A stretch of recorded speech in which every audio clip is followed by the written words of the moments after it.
ഈ രാത്രി ഞങ്ങളിത് എങ്ങോട്ടാന്നല്ലേ? ഞാനും വാവിയേട്ടനും മാത്രമല്ല കേട്ടോ. ഇന്ന് ഞങ്ങളുടെ കൂട്ടത്തിൽ അമ്മയുണ്ടേ. ഞങ്ങൾ പോയത് ഫറൂഖുള്ള പ്രീതി ഹൈപ്പർ മാർക്കറ്റിലോട്ടാണ്. വാവക്ക് ടെഡി ഡൈപ്പർ ആട്ടോ യൂസ് ചെയ്യുക. ഇനി ടെഡി ഡൈപ്പറിൻ്റെ ബ്രാൻഡുകാർക്ക് ഞങ്ങൾക്ക് കൊളാബറേഷൻ തരാൻ ഇഷ്ടമുണ്ടെങ്കിൽ തന്നോളി. ഞങ്ങൾക്ക് ഇത് വീക്ക്ലി വൺസ് എന്തായാലും വേണം കേട്ടോ. ഇവിടെയാണെങ്കിൽ ഓഫർ പ്രൈസിന് കിട്ടും. അതൊക്കെ അവിടെ നിന്ന് തപ്പിയെടുക്കുമ്പോഴത്തേനും വാവ നല്ല ഉറക്കമായിട്ടുണ്ട് കേട്ടോ. അത് കഴിഞ്ഞ് ഞങ്ങൾ നേരെ പോയത് നട്ട്സും ഡേറ്റ്സും മേടിക്കാനാണ്. ഇത് വീക്ക്ലി ഉള്ള ഒരു പേർച്ചേസ് ആട്ടോ. അതായത് വാവക്ക് വേണ്ട ഐറ്റംസൊക്കെ ഞങ്ങൾ വീക്ക്ലി വൺസ് വന്നിട്ടാണ് മേടിക്കാറുള്ളത്. അതാകുമ്പം ഫ്രൂട്ട്സ് കാര്യങ്ങളൊന്നും അധികം ചീത്തയായി പോവത്തുമില്ല. നമുക്ക് നല്ല രീതിക്ക് തന്നെ യൂസ് ചെയ്യാൻ പറ്റും ചെയ്യല്ലോ.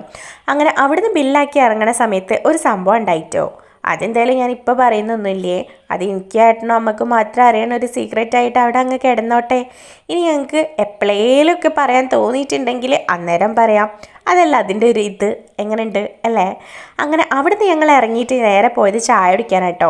ഞങ്ങൾ എപ്പം പുറത്തിറങ്ങിയാലും ഒരു ചായ അല്ലെങ്കിൽ ഒരു ലൈമോ എന്തെങ്കിലുമൊക്കെ ലൈറ്റായിട്ട് കഴിക്കും. അതൊരു നിർബന്ധമുള്ള കാര്യമാണ്. അങ്ങനെ ഞങ്ങൾ തപ്പിപ്പോയത് ഞങ്ങളെ ഫേവറേറ്റ് ആയിട്ടുള്ള സ്പോട്ടിലേക്കാണ്. അന്നത് അവിടെ ക്ലോസ്ഡ് ആയിരുന്നേ.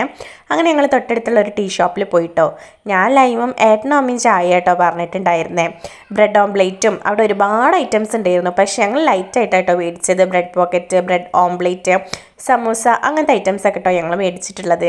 ഞങ്ങളെ പോലെ എപ്പോഴേലൊക്കെ പുറത്തിറങ്ങുന്ന ടൈമിൽ എന്തായാലും ഒന്ന് ചായെങ്കിലും കുടിക്കാൻ ആഗ്രഹമുള്ളവർ കമൻറ്റ് ചെയ്യണേ.